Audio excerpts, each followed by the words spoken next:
मैं सुशील कुमार यादव फिर से मैं आज आप लोग को लिए एक छोटा सा मोटिवेशनल स्टोरी लेकर आया हूँ।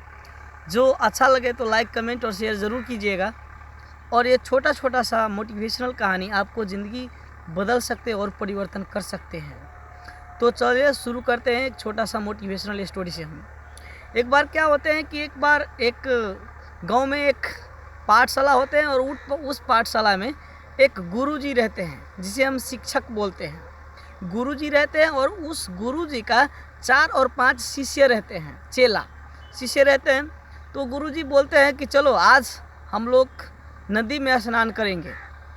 उस दिन का प्लानिंग बनते हैं गुरुजी और चेला का बीच कि आज चलो हम लोग नदी में स्नान करेंगे। तो स्नान करने की सिलसिला में सभी लोग, गुरुजी उसके पीछे चेला, विद्यार्थी लोग भी जाते हैं। जब नदी पे पूगते हैं, वहाँ पर पहुँचते हैं तो देखते हैं कि नदी बहाव में है, नदी में पानी चल रहे हैं, बहुत उछाल उछाल कर नदी में पानी चल रहे हैं।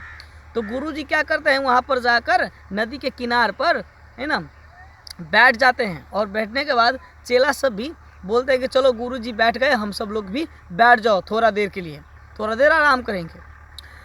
तो कुछ देर के बाद जब चेला कहते हैं गुरुजी पानी में कब उतरोगे, कब नहाओगे, नहाने आए ना, हम स्नान करने आए ना, कब नहाओगे, कब स्नान करोगे। तो अब आप यहाँ पर बैठे रहोगे कि स्नान करोगे गुरुजी।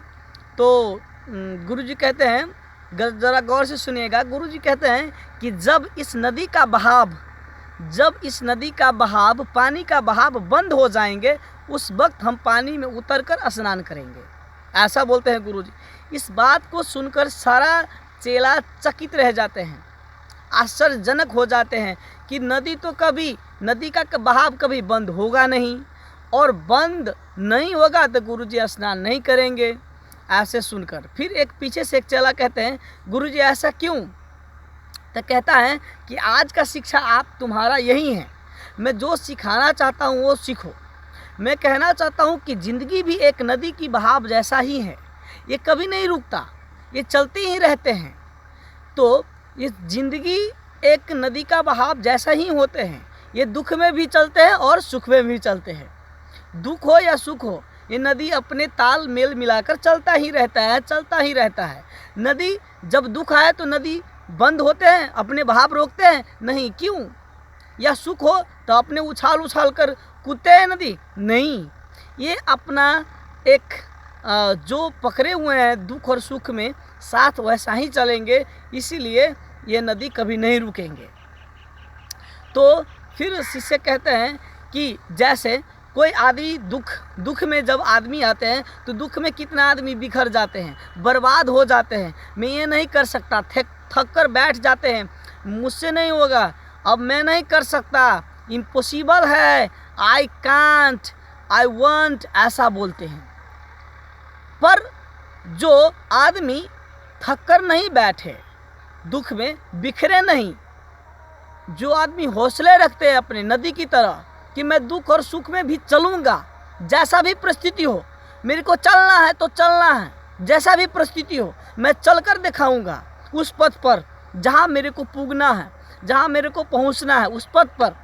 तो आदमी दुख में बिखरते हैं, और जो आदमी ऐसा सोचते हैं कि मैं वहाँ पर जाकर रहूँगा, एक जिद बना लेते हैं, तो वो आदमी क्या होते हैं, एक निखरते हैं, दुख में निखरते हैं, उसमें निखार आ जाते हैं उस व्यक्ति में। तो जैसे नदी में एक सैलाब सी आती है ना, उछाल सी आती है पानी को, जैसे ऐसे कर पानी का उछाल सी आती है, सैलाब सी आती है। तो यही तो है, जब सुख हो तो छलांग मार ली, जब दुख हो तो अपने छलांग नीचे कर ली। ऐसा मत कीजिए, दुख हो या सुख हो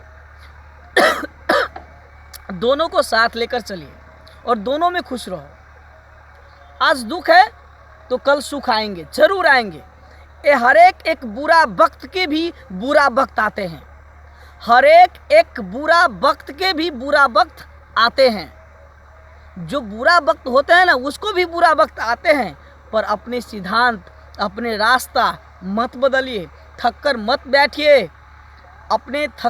बैठिए, मत हार मानिए, मत बोलिए कि मैं नहीं कर सकता। हौसला बुलंद रखो और अपने ज़िंदगी में आगाड़ी बढ़ते रह जाओ, उसी पानी की तरह जो चलते रहते हैं। तो श्रोता, आज का इस स्टोरी से आप क्या सीखें कि हौसला मत तोड़िए, अपने आप को मत डिमोरलाइज कीजिए, अपने आप को मोटिवेट कीजिए। I can, I will. फिर मिलेंगे अगला वीडियो में। Bye bye, see you again.